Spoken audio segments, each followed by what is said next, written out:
warahmatullahi wabarakatuh.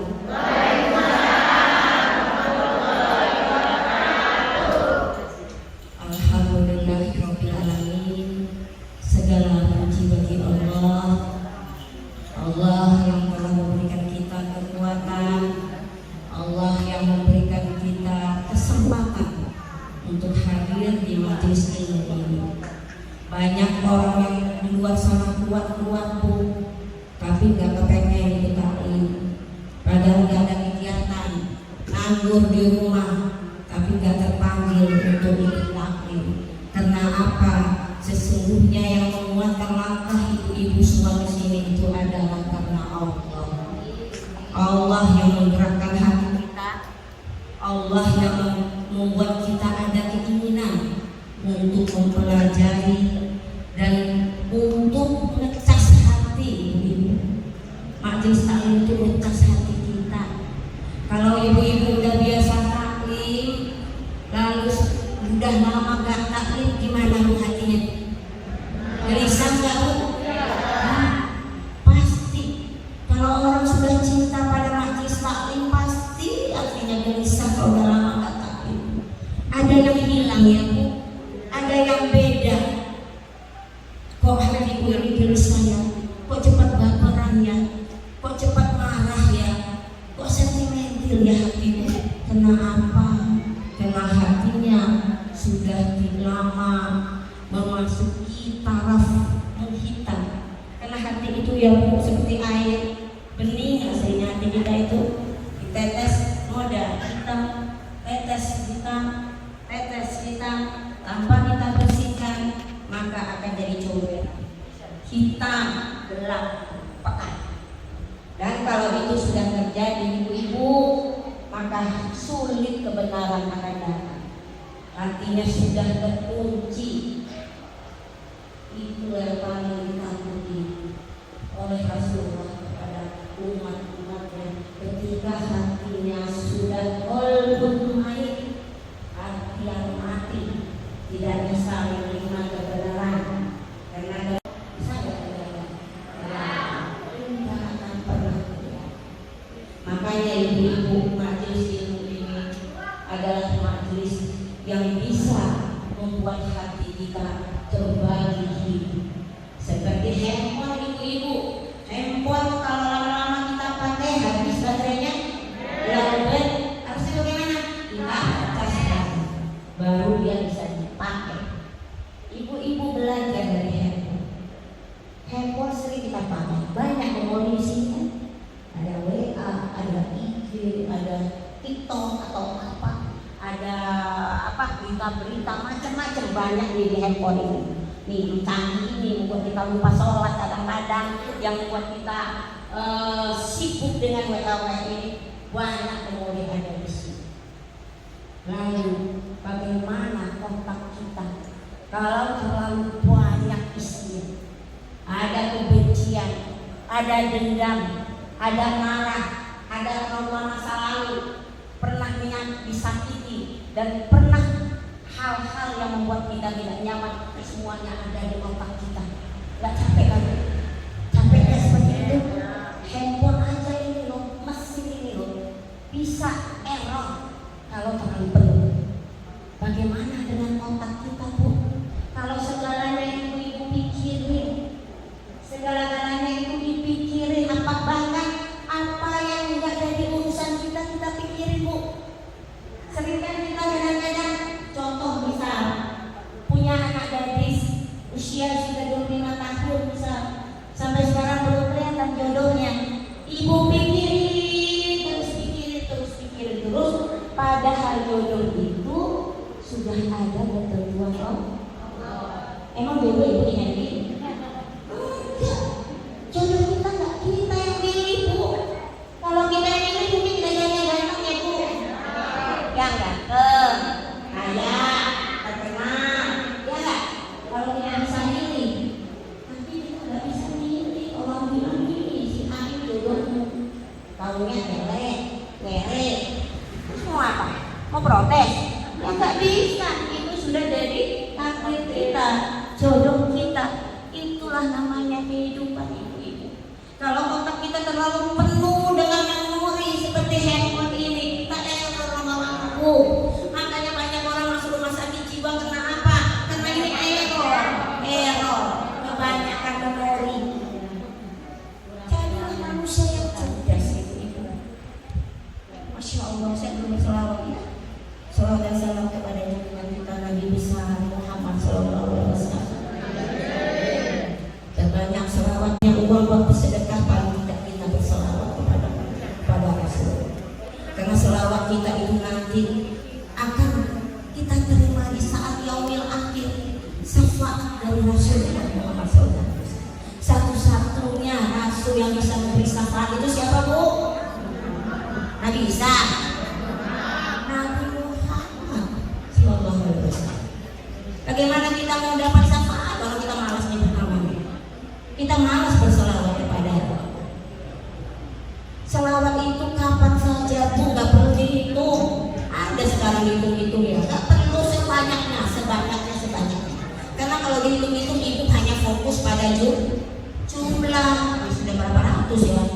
Sudah berapa? Kita tidak terpaut kepada bayangan Rasulullah seperti apa, cintanya Rasulullah seperti apa kepada kita. Jadi sering kita berselawat di hari Jumat ini khususnya, insya Allah kita akan mendapat syafaat di yaumil akhir. Kembali saya masalah tadi ibu. Jadi gunakan otak kita ini, kepala kita ini disaring ibu. Jangan segala-galanya dipikirkan. Jangan otak kita ini Bu, ya Allah, maha kuasa Allah, Allahu Akbar, Allah menciptakan bagaimana ini. Otaknya kalau ibu lihat ya di internet kayak apa, halus-halus itu, kalau konslet satu konslet dikit aja wajib kita udah dapat. Caranya seperti apa? Handphone aja loh, barang elektronik nggak bisa terlalu banyak memori, apalagi otak kita. Jangan memikirkan sesuatu yang bukan kemampuan kita untuk memikirkan. Misal nanti suamiku kerja, nanti istriku gak ya? Dipikirin. Apa gunanya seperti itu? Kadang-kadang diam-diam handphone sang suami dilihat-lihatin, dicek-cekin. Mengapa membebankan pikiran? Rugi ya Bu ya? Rugi, capek kita. Ada nggak manfaatnya buat kita? Pengen tahu segalanya? Nanti kalau tahu ibu nangis, mau bayar, ya kan? Jadi nggak perlu. Itu caranya kita menata isi otak kita ini.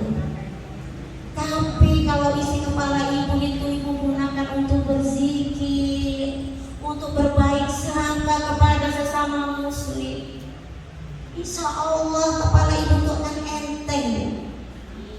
Banyak orang sakit kepala itu bukan karena apa-apa, bukan karena banyak pikiran. Intinya hidup itu Bu, ya kita jalani, kita syukuri, orang lain yang komentari, ya Bu ya. Itulah manusia. Tapi ibu jangan khawatir, karena Rasulullah SAW bersabda bahwa kalau kita dijulitin orang, tahu julit? Kalau kita digibahin orang, pahala orang itu akan mengalir. Dosa kita akan transfer ke dia. Enak gak Bu? Kalau gitu gak apa-apa ya kita diomongin orang ya. Harusnya kita berterima kasih ya sama orang yang gibahin kita ya. Bersyukur kita digibahin sama dia. Kita lagi enak-enak ngorok, kita dapat pahala dari dia. Dosa-dosa, kepahalanya udah habis, dosanya kita pindah ke dia. Itu karena apa Bu? Karena Rasulullah tahu bagaimana orang yang suka gibah itu, dia itu mematikan jiwa seseorang, kebaikan seseorang, sehingga akan timbul fitnah kemana-mana. Si A dijelekin, ibu jelekin si A, maka bersebaranlah nama mati nama baiknya. Itu bahaya nggak seperti itu? Lalu dengan senangnya ibu akan mengatakan gini, mau lebaran di puasa, maafin aku ya, aku sudah digibahin kamu kemana-mana. Tapi ucapan ibu yang kemana-mana itu bisa membersihkan si A ini enggak? Namanya sudah kadang jelek. Makanya hati-hati ibu, kalau nggak tahu ceritanya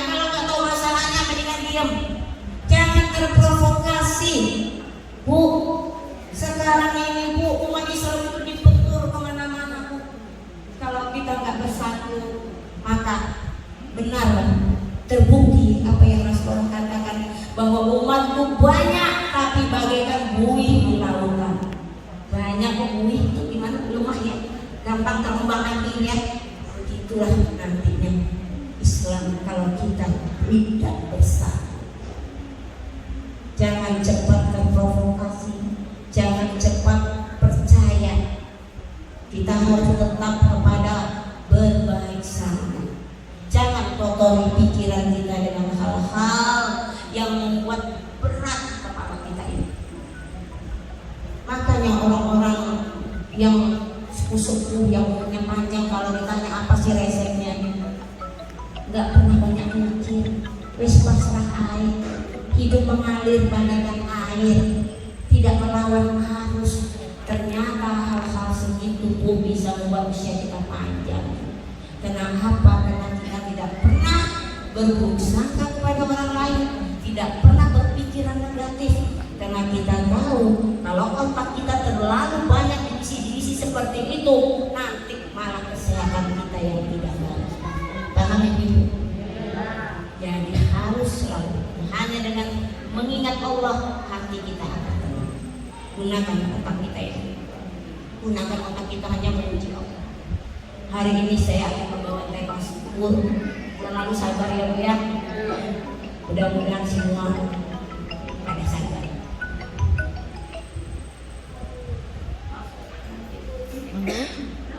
Halo. Mama lagi di pengajian kah? Kemarin saya pernah janji ya Ibu ya. Sudah berangkat Ibu? Jam 3-an kan?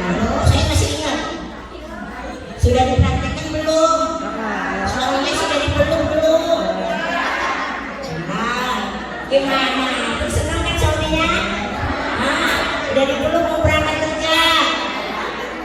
Udah coba tanya-tanya siapa yang sedang praktekkan di rumah yang punya suami? Yang nggak punya suami jangan. Yang punya suami udah dipraktekkan belum yang saya katakan kemarin? Harus selalu seperti itu. Jadikan suami kita raja. Kenapa saya datang? Mungkin kamu kemarin dapat apa ya, SMS ya. Tadi kita jam 1 ya Ibu ya.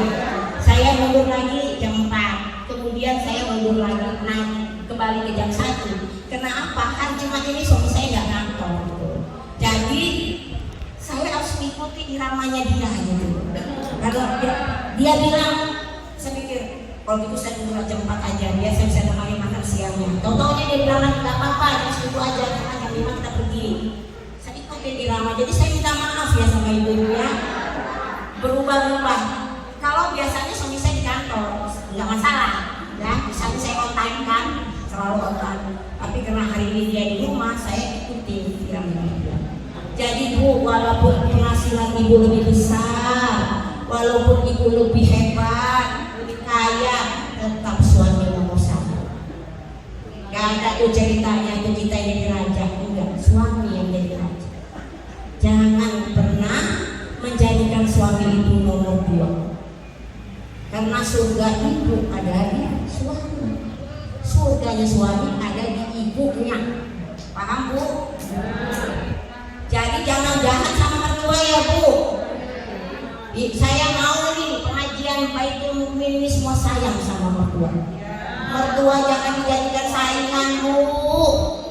Aku sebel sama mertua aku minta beli tas, dia minta beli tas juga sama anaknya. Gak mau kalah. Mertuaku cerewet. Kalau mertuanya datang, tuh dia datang bawa pisang. Tak pulang-pulang minta amplop. Astagfirullahaladzim. Ada seperti itu. Kalau ada pun mudah-mudahan segera bertaubat. Jangan senyinyir apapun mertua kita Bu, cerewet apapun mertua kita Bu, dia tetap ibu dari suami. Tanpa mertua kita, ibu kita nggak akan bisa menemukan suami kita. Ya kan? Sayangi mertua sebagaimana kita menyayangi ibu kita. Jangan saingan sama mertua Bu. Jangan.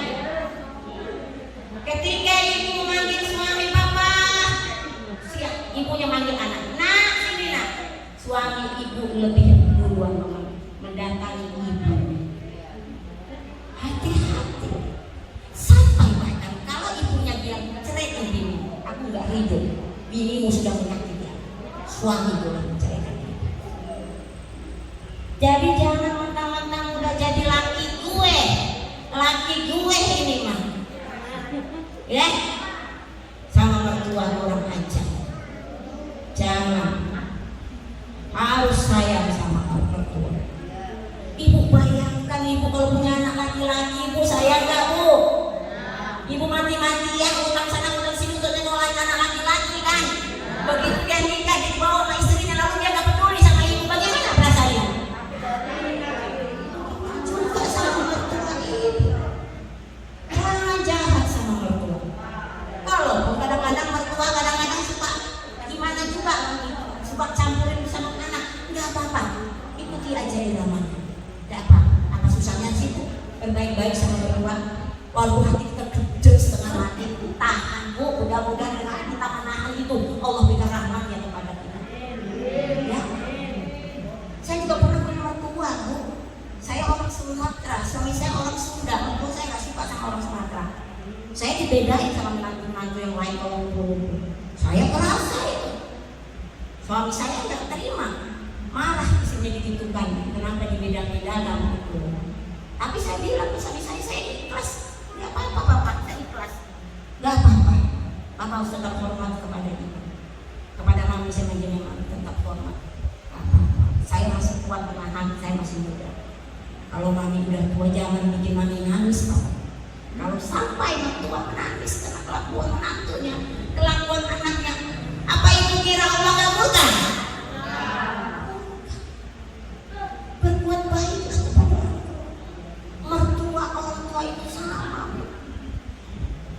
Kalau ibu berbaktinya kepada suami, ketika orang tua ibu memanggil, ibu harus minta izin suami dulu. Boleh nggak ke rumah orang tua? Begitu perempuan. Tapi kalau laki-laki, ibunya yang nomor satu. Ketika sahabat bertanya kepada Rasulullah Muhammad SAW, ya Rasulullah, siapakah yang wajib kami muliakan di muka bumi ini ya Rasul? Rasulullah menjawab, ibumu. Siapa lagi ya Rasul? Ibumu. Siapa lagi ya Rasul? Ibumu. Enggak istrimu. Enggak istrimu. Enggak istrimu. Jadi ibu-ibu jangan kepedean banget jadi ibu. Sampai kerjanya beli baju melulu mertuanya nggak beli. Sekali dibeliin yang murah. Apa yang kita pakai itu yang kita belikan. Jangan dibeda-beda.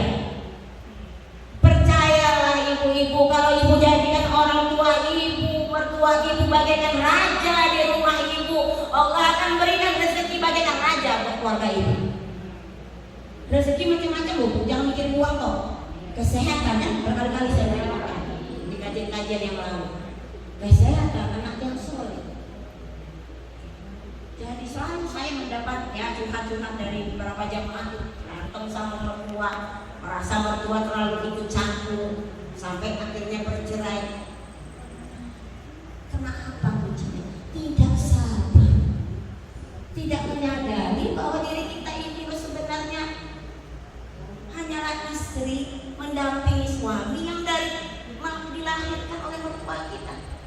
Begitu suami kita sudah sarjana, sudah kerja, lalu kita kuasai. Kok tega? Bahkan dalam Islam bu, kalau punya anak laki-laki, gajinya itu utama dia berikan kepada orang tua.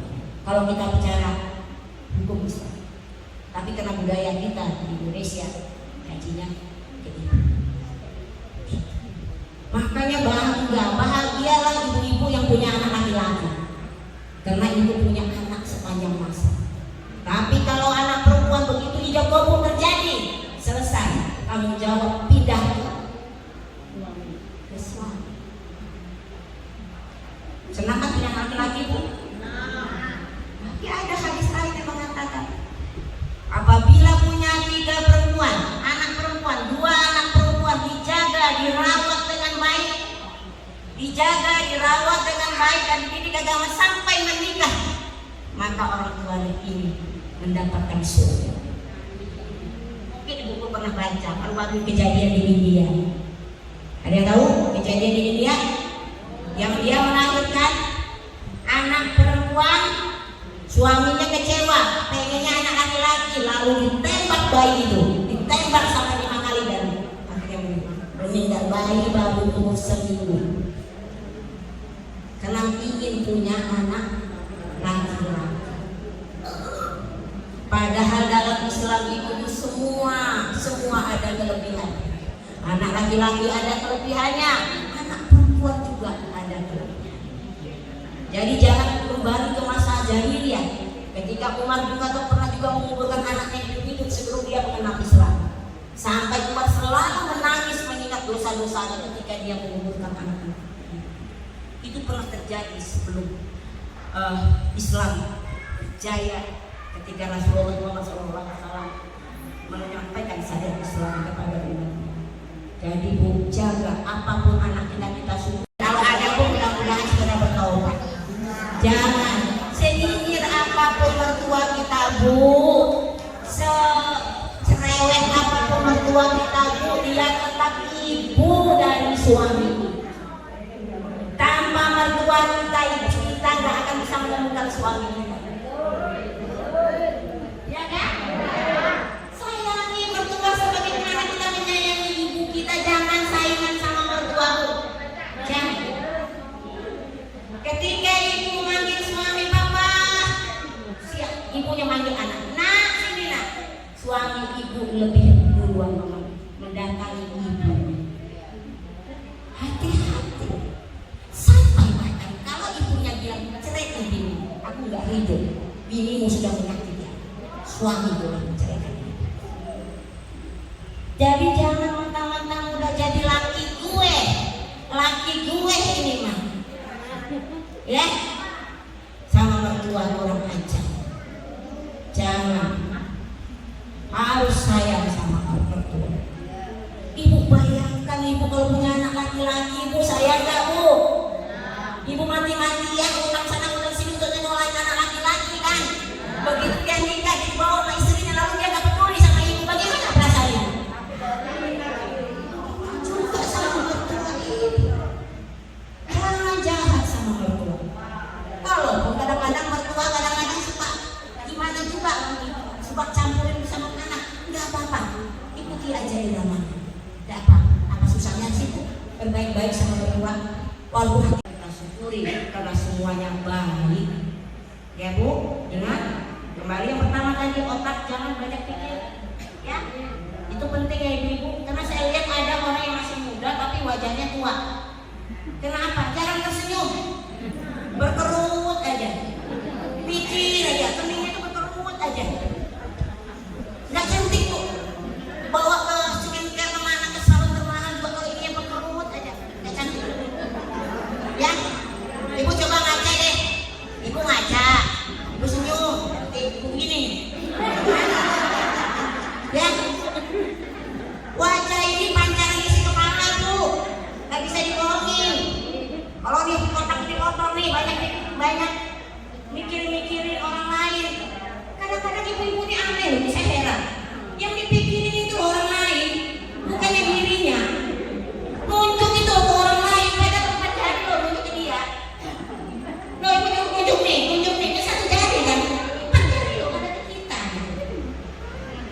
Ya, jangan kepo, jangan apa ya, kadang-kadang inilah yang membuat Islam itu gak berkembang gitu. Padahal Islam itu ibu-ibu ini loh tiangnya agama. Karena apa? Tiangnya negara. Kalau ibu-ibunya lemah, negara itu akan lemah.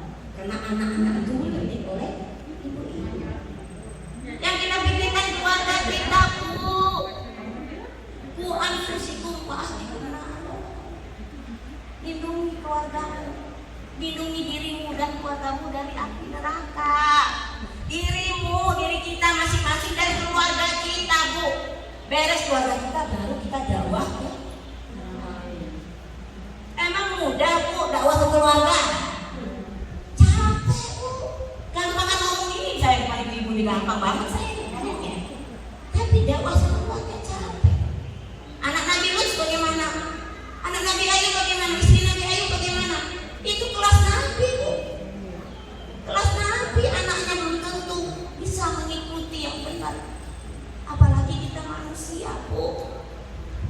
Kadang-kadang Bu, suami baik kita diuji oleh anak, ya Bu.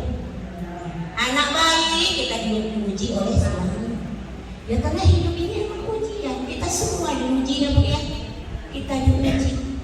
Dan yang paling berat itu adalah ketika kita diuji oleh orang-orang yang kita cintai. Semakin kita mencintai sesuatu, makin berat ujiannya. Makanya jangan terlalu sedang-sedang saja.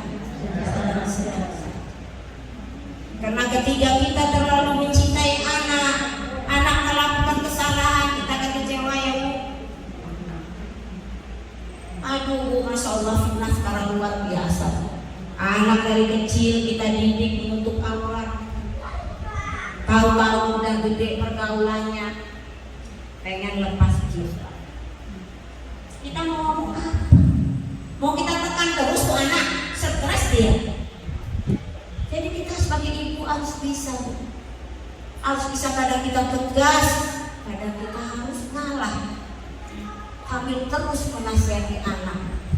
Jangan ada omongan seperti ini, udah terserahmu sekarang, aku wis capek pegel, terserah lu mau ngapain kayak mau ngapain, mama udah gak mau tahu. Jangan seperti itu, jangan. Secapek apapun kita, selelah apapun kita, sesakit apapun perasaan kita, tetap anak adalah anak. Gak ada bekas anak itu, gak ada. Jangan berhenti berdakwah. Memang anak-anak sekarang Bu, gak kayak zaman kita dulu Bu.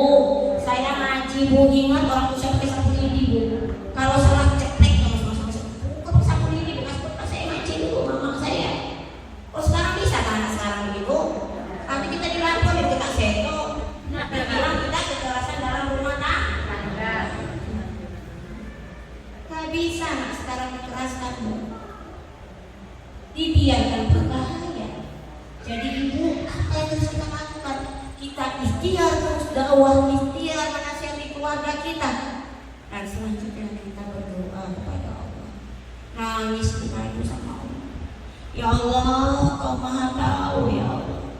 Kau Maha Tahu keadaanku ya Allah. Kau Maha Tahu bagaimana aku sudah mendidik anakku ya Allah. Tapi sekarang anakku mulai berubah ya Allah. Tolong ya Mughalibal Qulub yang Maha membolak-balikkan hati. Tolong ya Allah, balikkan hati anakku. Jangan Kau cabut hidayah iman itu. Kembalikan lagi ya Allah. Anakku baik ya. Begitu ya. Oh jauh sampai jadi orang tua itu ini loh. Ada orang tua pegel sama anak lalu ngomong-ngomong, ya Allah anakku keterlaluan, aku udah capek hadapin. Jangan ngadu sama Allah, justru bela anak kita walaupun Allah nggak tahu. Kita bilang ya Allah anakku masih kecil, dia masih muda ya Allah, mungkin dia lupa. Aku ikhlas disakiti ya, aku nggak apa-apa. Walaupun kita nangis, kadang-kadang orang tua kadang-kadang suka sedih ya kalau anak itu suaranya nggak keras ya. Doakan anak kita, minta ampun. Kita sebagai orang tua minta kepada Allah supaya Allah mengampuni apa yang dilakukan anak kita. Bukan kisah narik undang malah menyumpahkan anaknya, bukan. Walaupun saya dari Sumatera Barat, saya nggak setuju menyumpahkan anak. Tidak, dan itu cuma melegendamkan kisah nyata. Itu cuma cerita-cerita hayal aja. Jangan doa ke ibu Allah, doa. Aku sayang ya Allah sama anakku ya Allah. Anakku gak salah ya Allah, dia baik ya Allah, dia baik. Aku ikhlas diberi dari Allah.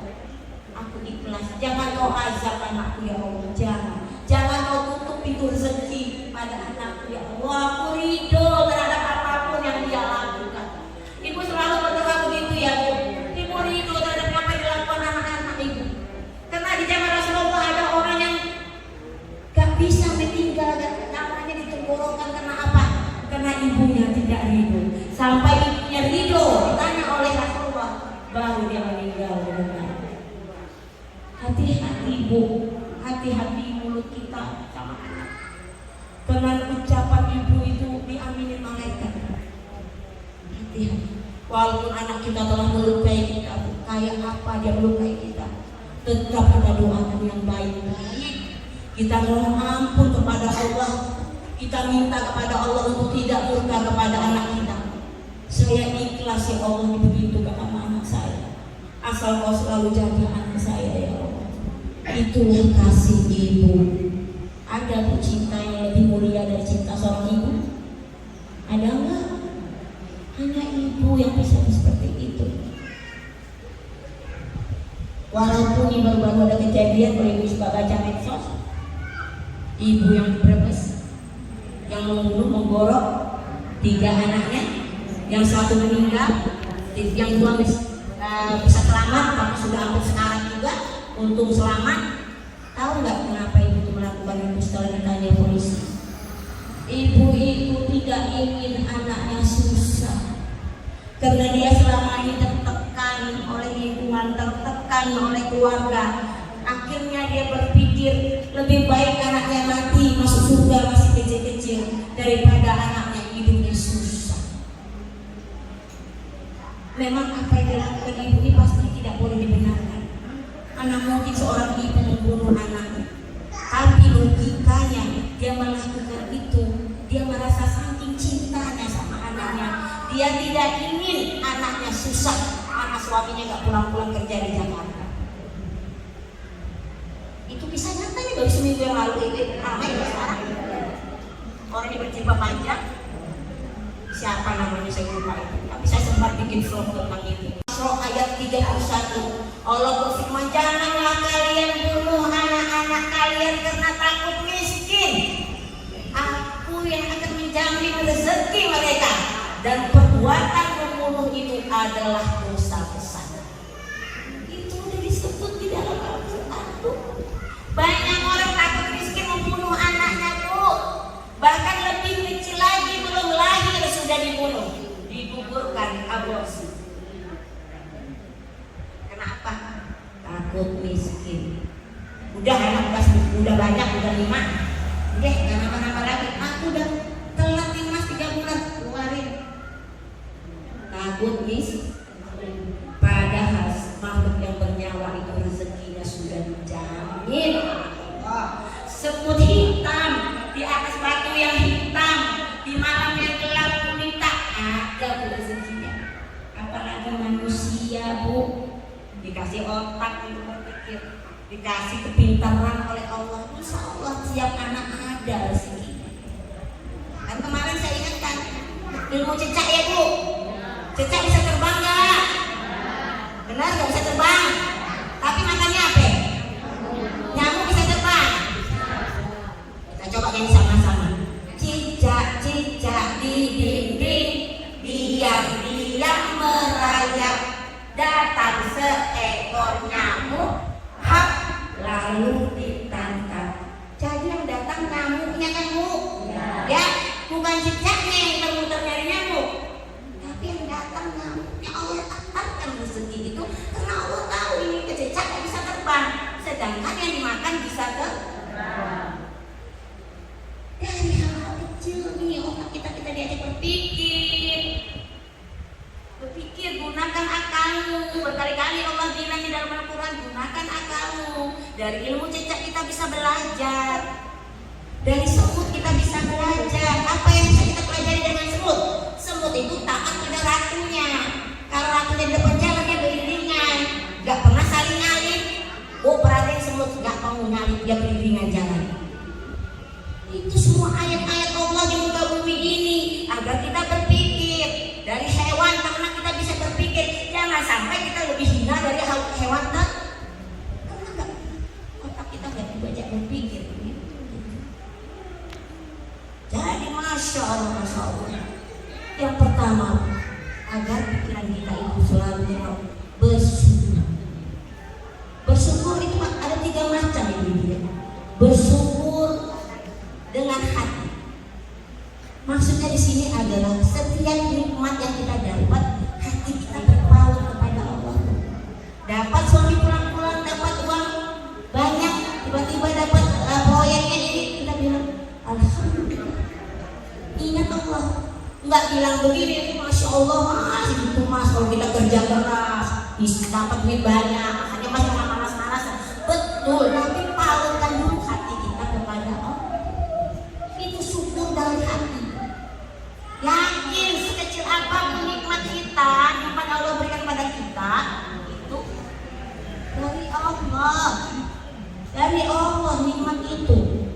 Setiap mendapat nikmat kita ingat Allah. Itu syukur di dalam hati. Yang kedua, syukur dalam lisan. Ucapkan alhamdulillah. Sebut nikmat-nikmat Allah. Dalam surat Ad-Duha ayat terakhir Allah berfirman, sebutlah nikmat-nikmat Allah sebanyak-banyaknya. Jadi Bu, kalau punya nikmat jangan diam aja. Lagi bagi sama tetangga, lagi bagi sama mertua. Jangan disimpan aja di deposito. Ya, ada punya rezeki bagi-bagi, sebutkan nikmat Allah itu. Jangan terbalik ya Bu. Kalau susah ngomong kesana kemari, tapi dapat nikmat diem. Ada Bu orang seperti itu. Bawaan itu gak punya duit, susah mulu. Karena ketika mendapat nikmat dia gak banyak ngomong, dia diem. Terbalik, sebutkan nikmat Allah. Itulah bersyukur dengan lisan. Sedangkan selanjutnya bersyukur dengan perbuatan. Semakin kita bersyukur, kita semakin mendekati diri kepada Allah. Kita semakin semangat bekerja. Kita semakin semangat beramal soleh. Itu adalah wujud rasa syukur kita. Kita diberikan kesehatan, kita berbagi, kita mengajak kebaikan, kita menjadi orang yang bisa menyenangkan semua orang. Itu adalah wujud rasa syukur. Letakkan nikmat itu pada tempatnya. Itu adalah wujud rasa syukur. Ya Bu ya. Jadi harus bersyukur. Karena hanya orang-orang yang bersyukurlah hatinya itu yang bahagia Bu. Tapi kalau orang kufur, itu punya anak kita apa? Anak-anak sering bawa ke masjid aja nggak apa-apa. Sambil kita perhatikan. Yang saya buat kecil-kecil sebagai bawa ibu saya ke masjid. Makanya saya sekarang bisa ngomong. Karena kecil-kecil saya diajak ke masjid, diajak disuruh dikasih mie, saya jerit-jerit sendiri. Itu ya, itu edukasi, nggak apa-apa. Itu nanti lama-lama dilatih anak supaya kalau di masjid tenang, berisik. Ada kan masjid yang nggak boleh ada anak kecil ya Bu? Jangan, nggak apa-apa. Dari kecil anak kita tuh dibiasakan ke masjid, dibiasakan ke tempat-tempat yang baik, dibiasakan ke bawa ke ulama, ke ustaz, ke apa, biar didoakan ya Bu ya. Ini wajahnya wajah antuk deh kayaknya. Sebentar lagi kita mau masuk bulan suci Ramadan ya Bu. Bulan yang mulia, senang gak Bu? Udah persiapan? Apa coba persiapannya? Hah? Yang sehat, terus apa lagi? Udah beli minyak goreng belum?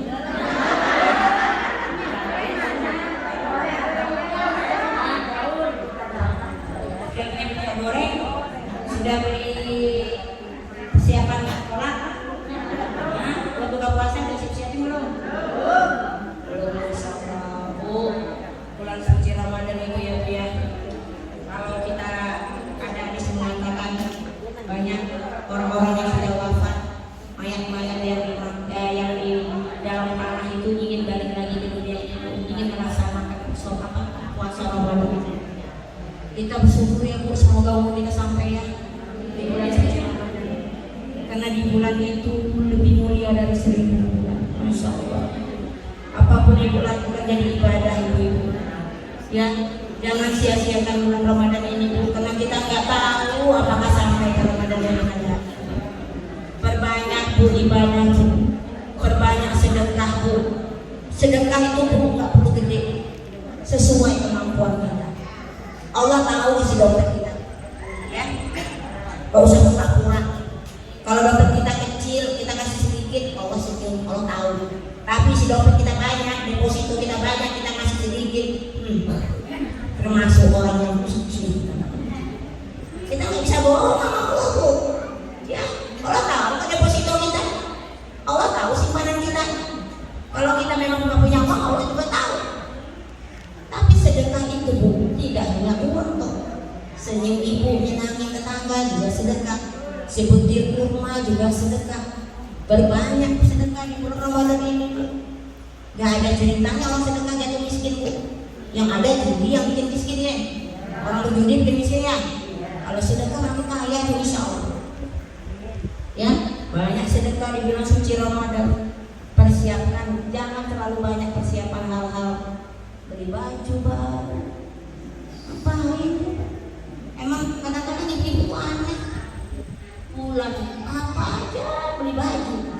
Robat lebaran akan jadi. Jangan jadikan Ramadan itu sibuk untuk fisik aja. Beramal soleh, beramal soleh. Karena Ramadan itu memang bulan yang penuh maghfirah, ampunan. Rugi kata Rasulullah, ketika Ramadan lewat kita nggak dapat apa-apa, kita nggak dapat ampunan Allah, Bu. Baca Al-Quran keteteran. Mending kalau ditanya kenapa sih baca Al-Qurannya keteteran, sibuk masak, jual kue, jual ini, boleh, tapi jangan sampai kita melupakan membaca Al-Quran. Juga berbagi. Ingat, Bu, apapun yang dilakukan Ramadan ini berlipat-lipat pahalanya dari bulan-bulan yang lain. Ini bulannya Allah operan pahala, Bu. Ketika ada 00, 50%, 75% di bulan ini nyari baju beli apa karena diskon 75% ya. Tapi ketika Ramadan Allah udah janjikan pahala yang berlipat ganda. Bahkan Allah tidak menyebutkan apa pahalanya, saking besarnya Ramadan itu. Tapi kita nggak peduli. Kita seakan-akan apa ya, cuek gitu. Ini kesempatan bulan Ramadan ini, Bu. Apapun masalahnya Ibu, apapun ini, banyak dekatkan diri kepada Allah. Jangan lupa tarawih. Tarawih kalau nggak bisa di masjid di rumah, Bu, ya. Kita perempuan ya, Bu, lebih utama sholat di rumah memang kalau percaya itu. Gak tahu kenapa kalau di rumah sendiri itu kayaknya kita berdoa itu lebih berluasa ya, Bu, ya. Kita lebih bisa mengadu kepada Allah. Apapun kita lakukan, kita doakan. Jangan sampai nggak sholat tarawih, jangan sampai kita buang-buang waktu di bulan suci Ramadan ini. Banyak kegiatan kan di masjid ini bulan suci Ramadan. Ada buka puasa bersama. Oh, setiap hari itu siapa takjil? Oh, nasi atau dari warga semuanya? Masya Allah, top itu, bagus. Jadi nggak ada yang berat kalau sama-sama ya, Bu. Kebersamaan, nggak ada yang berat. Majelis Taklim Arafat juga mengadakan setiap tahun itu lomba pentas seni anak-anak yatim, Ibu. Kita adakan di hotel dan juga banyak kegiatan-kegiatan. Kami memang semakin di bulan mulia ini kita semakin semangat untuk berbagi. Dan alhamdulillah doanya mudah-mudahan Allah mudahkan segala urusannya, Ibu-ibu. Karena majelis taklim kami itu kecil sebenarnya, Ibu. Cuma alhamdulillah selama ini kami amanah, kami sampaikan benar-benar orang-orang yang membutuhkan, yang bisa dibantu. Karena kalau tidak layak dibantu, kami tidak mau membantu, Ibu. Karena ini amanah umat semuanya. Dan bulan suci Ramadan ini, insya Allah kami juga membagikan 1000 takjil di jalan-jalanan dengan biaya ratusan juta, Ibu. Uangnya nggak ada, Ibu, tapi saya yakin Allah nggak kaya ya, kecil bagi Allah segitu ya. Selama ini, Bu, alhamdulillah malah berlebih-lebih. Ada aja hamba Allah yang membantu, bahkan yang nggak kenal pun bantu. Sekarang kan gampang, Bu, kita transfer ya, Bu, ya. Dan itulah, Bu, kita harus bersatu. Dan di sini juga ada masjid, ada kegiatan satu, guyub ya, Bu, ya. Guyub, jangan terpecah belah. Ibu-ibu semua harus bersatu. Kan ada grup WA juga ada ya, grup WA harus bersatu. Saya punya novel, Ibu-ibu. Nah, saya akan menulis, Ibu, ya. Ini kisah nyata ya tentang hidup saya. Kisah nyata tentang cinta, perjuangan, dan harapan. Ama artinya ibu. Jadi ini kisah nyata saya ketika usia saya 16 tahun, Ibu. 16 tahun ibu saya koma. Seminggu nggak sadarkan diri dengan alat-alat medis, nggak sadarkan diri, dan dokter sudah angkat tangannya ibu. Dan orang tua saya kan, bapak saya dan kakak-kakak saya udah menyiapkan hubungannya. Pokoknya udah jangan selesai, udah meninggal. Tapi saya marah begitu. Saya jelek-jelek ke kakak saya. Orang tua masih hidup, kalian mau hubungan? Enggak. Ibu pasti sembuh, amak pasti sembuh. Saya kejadian waktu itu Dan satu hujan malam itu saya nangis kepada Allah, saya doa. Semua saya waktu 16 tahun itu. Saya bilang, ya Allah, bukankah kau janji akan mengabulkan semua doa hamba-hamba.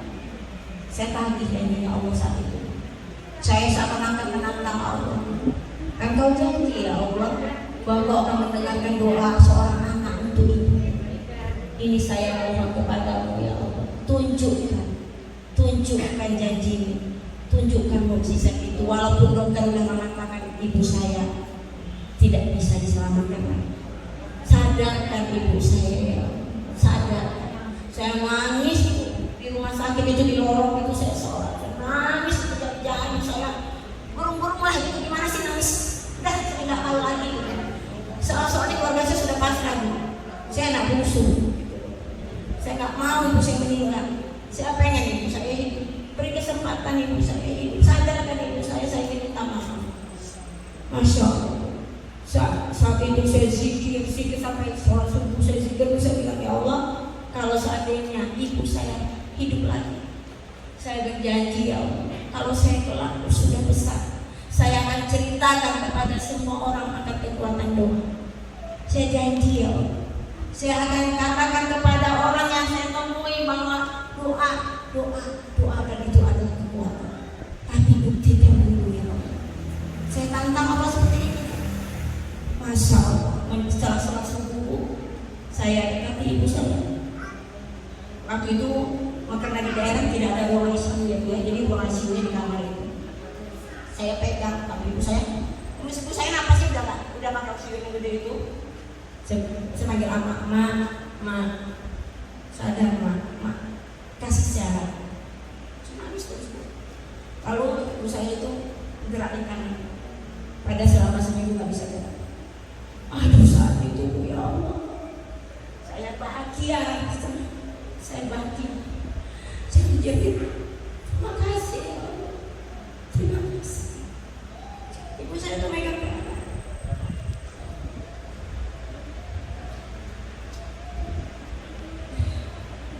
Saya nggak bisa lupa itu sampai saat ini. Udah hampir separuh abad umur saya, hampir 50. Usia 16 tahun ibu saya dapat lupa. Ibu saya pegang balas. Belum saya jadi paksakan. Kemudian saya jadi cepat dokter nggak percaya, nggak mungkin karena segi medis sudah nggak ada. Terus saya bilang ke ibu saya, pegang lagi, tunjukin dokter. Ibu saya balas. Tapi ibu saya sadar. Semua kaget dan percaya. Sempat dilepas oksigen. Ketika itu saya benar-benar merasa bahwa Allah tidak bohong. Di usia 16 tahun itu ibu, itulah puncak keimanan saya kepada Allah. Saya menyaksikan sendiri ketika dokter mengatakan tidak ada harapan, bahwa ibu saya sudah tidak ada lagi, itu hanya alat-alat medis saja yang bisa membuat dia bernafas. Tapi ternyata atas izin Allah ibu saya sadar. Saya sempat dibuka di alat-alat. Saya peluk ibu saya pagi, saya minta maaf sama ibu saya. Saya minta maaf terjadi bahwa saya ada salah. Tapi gak lama kemudian ibu saya drop lagi. Karena memang saya janjinya sama Allah untuk minta maaf. Paginya sadar, tengah malam itu langsungnya hari keluar kembali dipasang alat-alat. Saya lalu bilang ke Allah, saya ikhlas.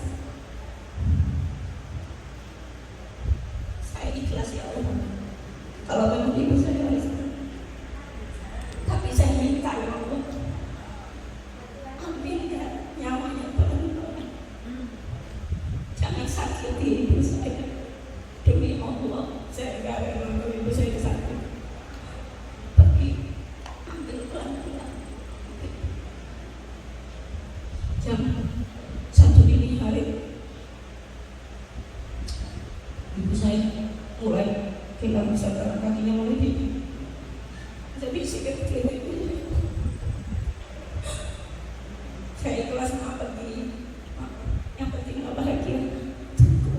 Tunggu, saya akan nyusul pada saat nanti kita ketemu. Itu ibu-ibu, mengapa saya yakin dengan kekuatan Allah. Saya masih diberi kesempatan oleh Allah berapa jam itu bisa berkomunikasi dengan ibu saya, dan setiap Tuhan ibu saya tidak ada. Saya saat itu pingsan berkali-kali. Umur saya 16 tahun, saya paling dekat sama ibu saya. Itulah kemampuan saya ibu hingga sampai saat ini. Saya selalu berupaya kalau bisa saya dakwah. Saya ingin menyampaikan itu aja, karena itu janji saya waktu kecil. Kalau ibu saya dikasih kesempatan hidup berapa saat saja, saya akan sampaikan kepada orang. Saya akan berdakwah dengan tulisan, berdakwah dengan lisan. Saya sering nulis itu. Saya sering kirim-kirim ke medsos tulisan tentang kebesaran Allah. Itu ibu-ibu. Sampai saat ini saya tidak pernah lupa. Setiap saya bicara itu ke orang-orang, saya akan nangis. Mudah-mudahan ibu juga punya anak-anak yang mencintai ibu, karena sesungguhnya aset kita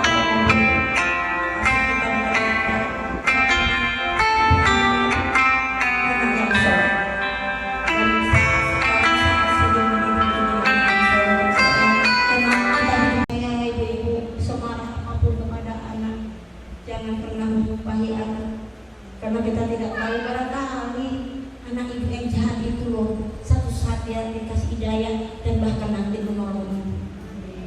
Jangan pernah membenci anak-anak hingga kita menyumpahi macam-macam, jangan ibu. Kalau saat ini diuji sama anak, ibu pun nggak boleh menyerah.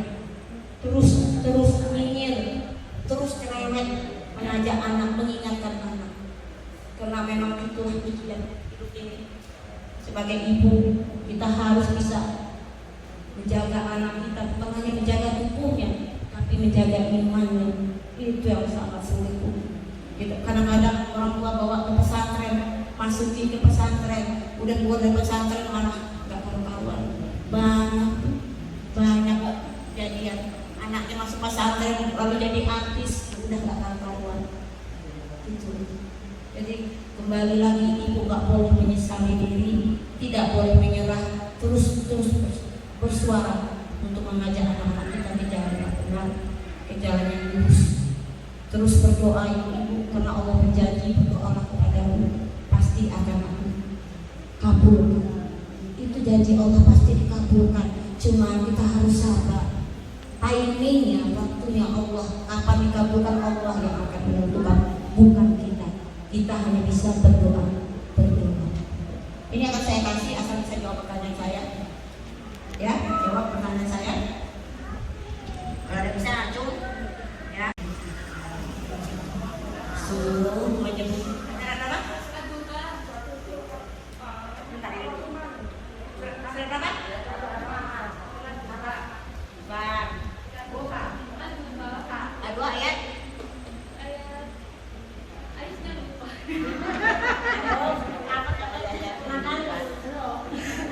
Surat berapa? Aduhannya udah benar ayatnya. Nah, bisa sebutin. Kalau nggak bisa coba pulang lagi nih bumbu. Bulan depan lagi. Ayat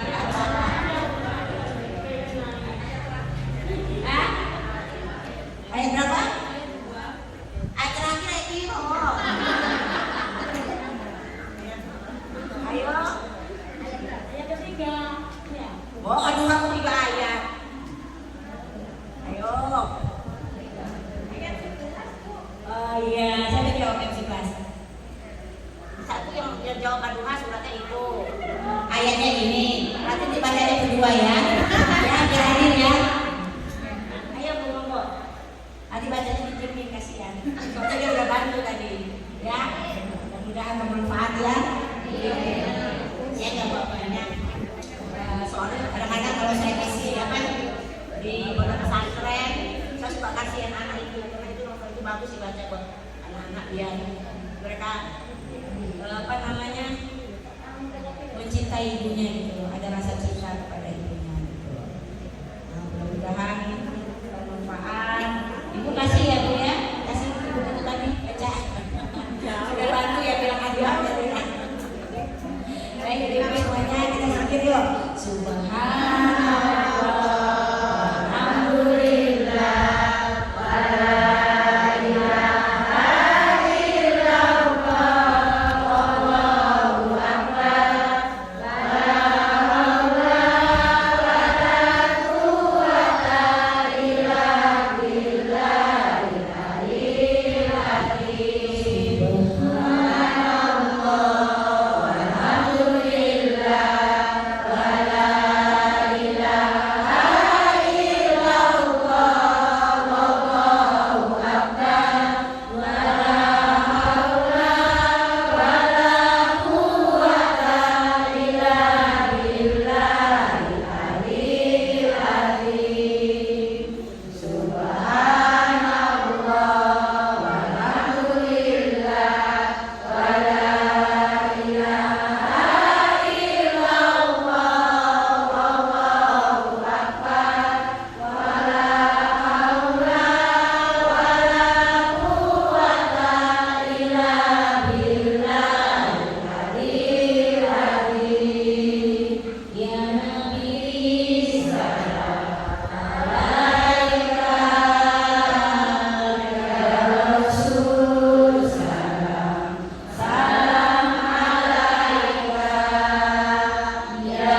Habib salam alaika,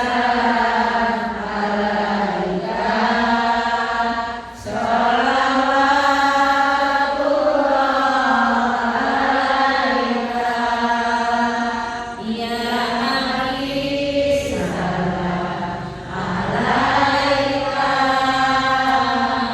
ya Rasul salam alaika, ya Habib salam alaika, sholawatullah alaika, ya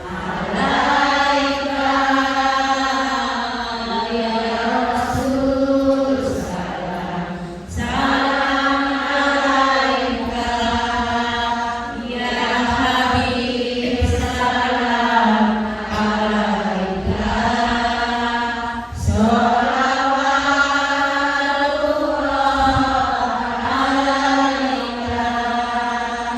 Allahumma sholli ala sayyidina Muhammad. Jadi ibu-ibu sebelum saya akhiri, ingat di samping kita persiapan fisik kita, kesehatan kita di bulan suci Ramadan, persiapan batin kita, ilmu juga ya. Karena bulan suci Ramadan itu bukan hanya menahan lapar dan dahaga aja ibu, juga menahan mulut, ya, menahan mulut dari kata-kata yang tidak berguna, nahan mulut dari fitnah, dari gibah, dari apa-apa ya Bu ya.